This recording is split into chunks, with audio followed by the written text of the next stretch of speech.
School ఉపాధ్యాయులు, పట్టణ ప్రముఖులు, దళిత సోదరులు అందరూ కూడా కొన్ని సంవత్సరాలుగా మూతబడిపోయినటువంటి, పాడుబడిపోయినటువంటి ఈ స్కూల్ని మళ్ళా జీర్ణోద్ధరణ చేసుకుందామనేటువంటి కసితో ప్రతి ఒక్కరూ ఉండి ఈరోజు అవకాశం వచ్చింది, అవకాశాన్ని సద్వినియోగపరచుకుందామని చెప్పి ఇక్కడికి వచ్చిన ప్రతి ఒక్కరికి హృదయపూర్వకంగా వందనాలు తెలియజేస్తా ఉన్నా. 1879 సంవత్సరంలో ఏర్పడినటువంటి స్కూల్ ఇది. ఆ రోజు ఏబిఎం ఎలిమెంటరీ స్కూల్ నుంచి 1974లో ఏబిఎం ఎలిమెంటరీ హై స్కూల్ అయిపోయింది. అప్పటి నుంచి కొన్ని లక్షల మంది విద్యార్థులకు విద్యాబోధన చేసినటువంటి దేవాలయం ఇది.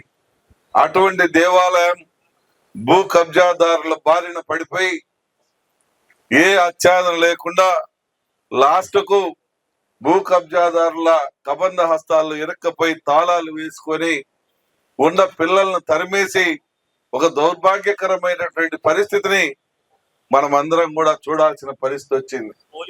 కానీ అవకాశం అనేది రాలేదు. అవకాశం కోసం ఎదురు చూసాం. ఎట్టి పరిస్థితుల్లో లక్షలాది మందికి విద్యా బోధన చేసినటువంటి ఈ దేవాలయాన్ని పునః ప్రారంభించాల్సిందే అని ఒక కంకణం కట్టుకొని మన సోదరుల సహకారంతో, సోదరుల యొక్క సాహచర్యంతో, మిత్రుల అండదండలతో, అధికారుల చట్టబద్ధమైనటువంటి వారి సౌజన్యంతో ఈరోజు ఈ యొక్క కార్యక్రమాన్ని సాధించుకున్నామని చెప్పి ఈ సందర్భంగా మీ అందరికి మనవి చేస్తా ఉన్నా. కేవలం నారాయణ రెడ్డి ఒక్కడి వల్ల సాధ్యం కాల. అందరం కలిసి ఎట్టి పరిస్థితుల్లో ఈ దేవాలయం తలుపులు తీయాలి, ఈ దేవాలయంలో మళ్ళా సంప్రోక్షణ జరగాలి, ఈ దేవాలయంలో పూజలు జరగాలి అని ప్రతి ఒక్కరి మనసులలో, ప్రతి ఒక్క దళిత యువకుడు యువతి హృదయాలలో ఉన్నటువంటి ఆక్రందనని ఈ రోజు అందరం కలిసికట్టుగా సాధించుకున్నాం. దీన్ని నిలబెట్టుకుందాం. ఎట్టి పరిస్థితుల్లో ఈ యొక్క ఏబిఎం స్కూల్ యొక్క విశిష్టతని ప్రపంచం నలుమూలలా తెలిసేలా చేద్దాం. ఎందుకంటే కొన్ని లక్షల మంది ఇక్కడ చదువుకున్న పోయినటువంటి వాళ్ళు ప్రపంచంలో నలుమూలలో ఉన్నారు. వారిని సంప్రదిద్దాం.